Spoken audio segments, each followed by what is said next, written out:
Assalamualaikum warahmatullahi wabarakatuh.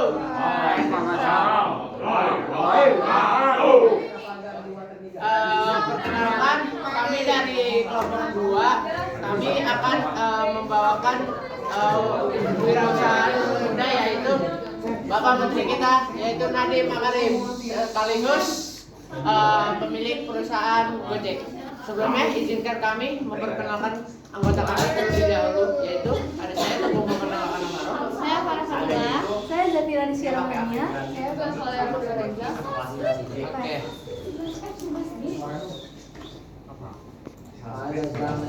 Di sini ada Nadiem Makarim Anwar Makarim, BA, MBA adalah seorang pengusaha kembang Indonesia atau pemilik perusahaan Gojek, sekaligus Bapak Menteri Indonesia yang sekarang. Untuk biodata sendiri, beliau menempuh pendidikan di Jakarta, melanjutkan di Singapura. Setelah lulus SMA di Singapura, beliau melanjutkan pendidikan S1 di International Relations di Brown University Amerika Serikat. Kemudian menempuh pendidikan S2 di Harvard Business School. Kekayaan Nadiem Makarim itu mencapai 4,871 triliun, 4,8 triliun, dan juga usaha yang dijalankan oleh Nadiem Makarim itu Gojek. Jadi kenapa Nadiem Makarim ini membangun Gojek? Karena dari inspirasi dia kan ke kantor ya, sering naik transportasi umum. Dulu tuh belum masih ada ojek pengkolan.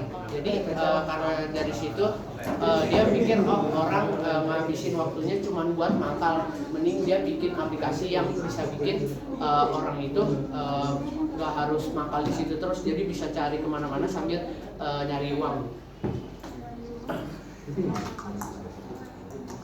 Lalu perkembangannya itu awalnya Gojek itu sebenarnya belum menjadi aplikasi. Awalnya itu masih call center, jadi antara penumpang sama pengemudi. Lalu di tahun 2014 Nadiem Makarim mulai menawarkan investasi untuk membangun aplikasi Gojek yang ada sampai sekarang, ya, pada tahun 7 Januari 2015.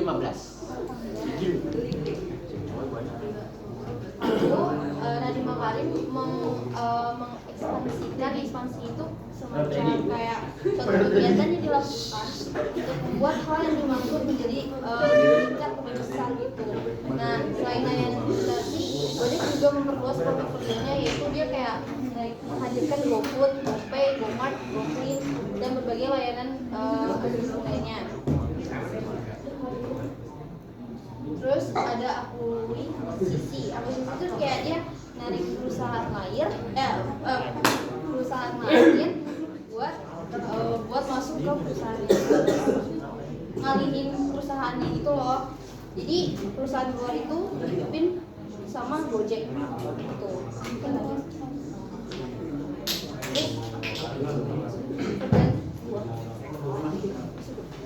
Nah, terus ada juga pergantian pimpinan. Nah, Nadiem Makarim menjadi Menteri Pendidikan, Kebudayaan, Riset dan Teknologi pada tanggal 23 Oktober 2019, membuat dirinya harus mengundurkan diri dari posisi pimpinan Gojek. Kemudian Nadiem digantikan oleh Kevin Alwi dan Andre Soelistyo. Selanjutnya perkembangannya itu ada merger. Jadi Gojek ini tuh bergabung sama Tokopedia, jadi kayak satu perusahaan itu bergabung gitu. Nah, terus untuk layanannya sebenarnya sih sama aja, ada kayak GoRide, GoCar, GoSend, tapi tambahannya mungkin ada kayak e-commerce-nya, ada Tokopedia, terus ada juga sistem kasir berbasis awan, dan juga ada gerbang pembayaran itu e-commerce. Selanjutnya ada kisah jatuh bangunnya. Jadi pertama kita bahas jatuhnya dulu. Ada beberapa tantangan yang dihadapi sama si Nadiem Makarim. Yang pertama itu ada kekurangan dana. Jadi awalnya kan Gojek itu kan call center. Nah, habis itu Nadiem Makarim itu kayak terinspirasi dari Uber, makanya dia pengen bikin aplikasi Gojek. Nah, tapi di saat itu tuh dia tuh kekurangan dana buat bikin aplikasinya. Makanya dia tuh minjem kayak uang gitu dari temennya, dan juga kayak melalui investasi gitu dia akhirnya bisa bikin aplikasi Gojek.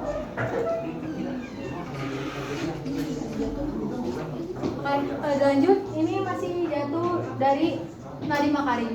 Yang kedua ini adalah kontroversi penolakan Gojek. Jadi saat Gojek itu mulai berjalan, banyak sekali tukang ojek pengkolan yang merasa pendapatan berkurang akibat adanya Gojek. Lebih jauhnya lagi, bahkan ada yang secara terang-terangan melarang driver Gojek untuk masuk wilayahnya. Jadi tukang ojek pengkolan itu nggak terima kalau daerahnya itu dimasuki oleh driver Gojek. Nah itu juga merupakan salah satu tantangan yang diterima oleh Nadiem Makarim. Terus yang ketiga adalah kontroversi legalitas beroperasi Gojek. Gojek dikategorikan sebagai kendaraan bermotor dengan roda 2 dengan tujuan untuk perseorangan menurut pasal 47 ayat 2 dan 3.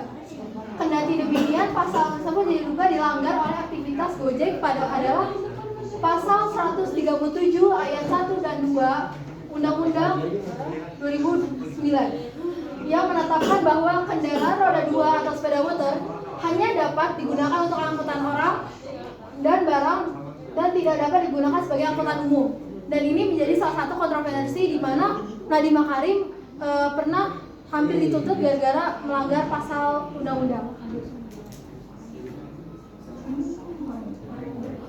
Ya, lalu kita kembali ke bangunnya Nadiem Makarim. Jadi itu dia meskipun mengalami banyak sekali kontroversi dan penolakan dari masyarakat sekitar tentang bisnis Gojeknya, tapi dia tetap tidak menyerah dan terus membantu meningkatkan kesejahteraan hidup manusia di berbagai bidang. Selain itu, berkat Gojek, Nadiem Makarim mendapatkan beberapa penghargaan, diantaranya penghargaan Nikkei Asia Prize ke-24, penghargaan The First Asian Entrepreneur Award, dan penghargaan ASEAN of the Year. Dari Gojek juga ini dapat membuka lahan pekerjaan bagi masyarakat yang menganggur dan tidak sampai lulusan S1. Jadi Gojek ini sangat berpeluang membuka lapangan pekerjaan.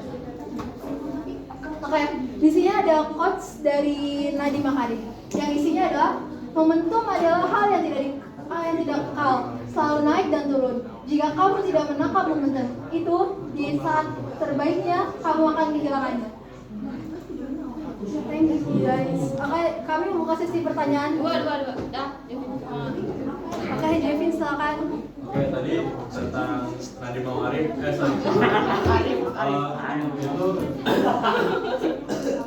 tadi kan ada kayak kisah jatuh bangunnya dalam aplikasi Gojek ini ya.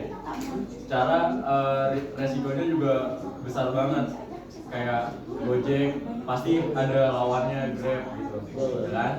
Terus juga pasti kan awal-awalnya tuh masyarakat juga masih kurang percaya gitu adanya Gojek, apalagi Gojek sekarang tuh malah menuai kontroversi kayak membahayakan lah di jalan gitu, yang nggak mau disalahin lah komunitasnya kalau ada apa-apa gitu. Nah, gue mau nanya kayak motivasi apa yang membuat Nadiem Makarim tuh tetap bertahan dalam menjalankan aplikasi Gojek itu. Terima kasih, jadi ditaruh dulu ya. Oke. Huga. Baik, saya Huga dari Discovery. Tadi kan kalian presentasi salah satu pengusaha ini dari Makarim.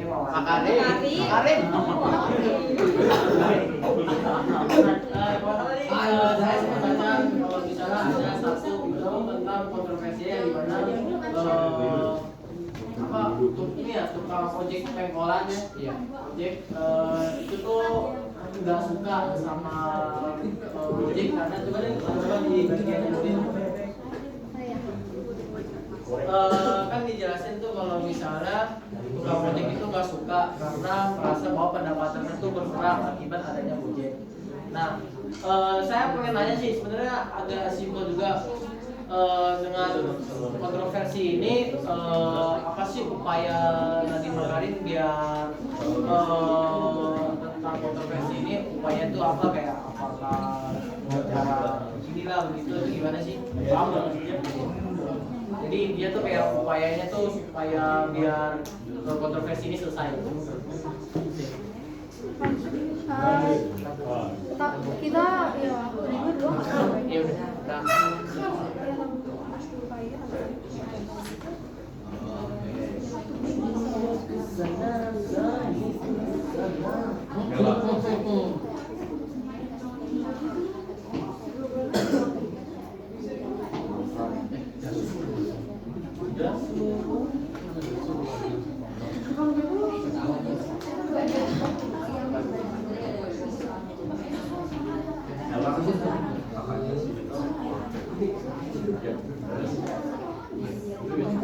Iya benar.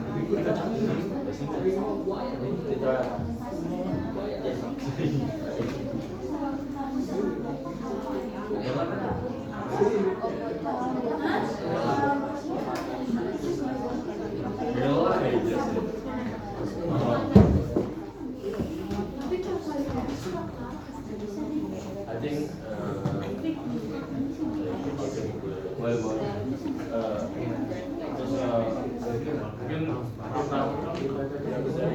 dari lawan kalau kita ada tapi yang informasinya dari hasil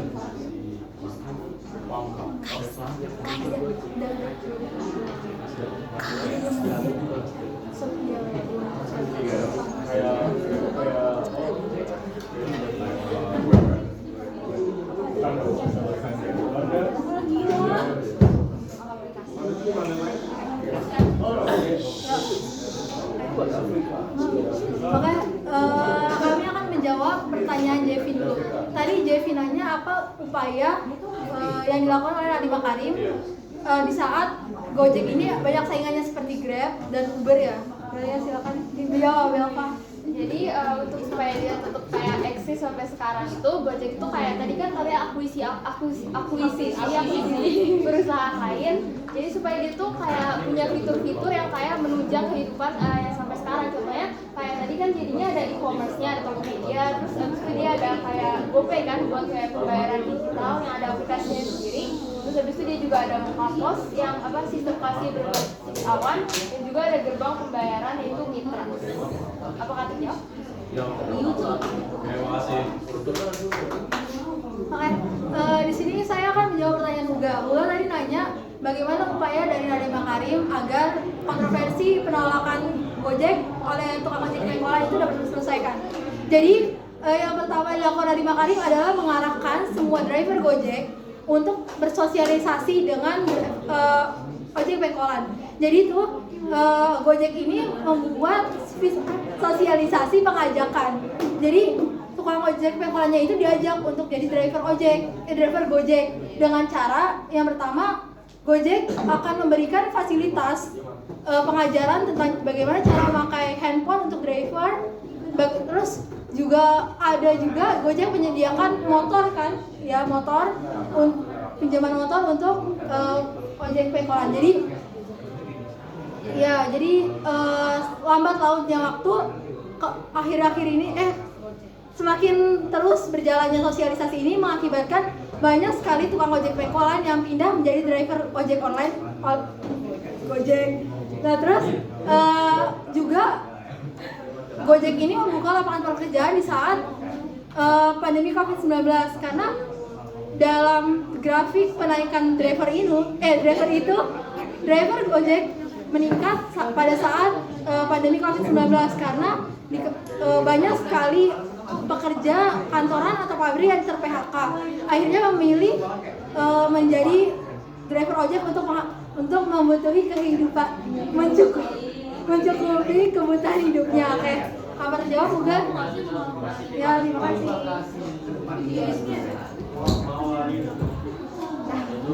Sekian dari kami. Assalamualaikum warahmatullahi wabarakatuh.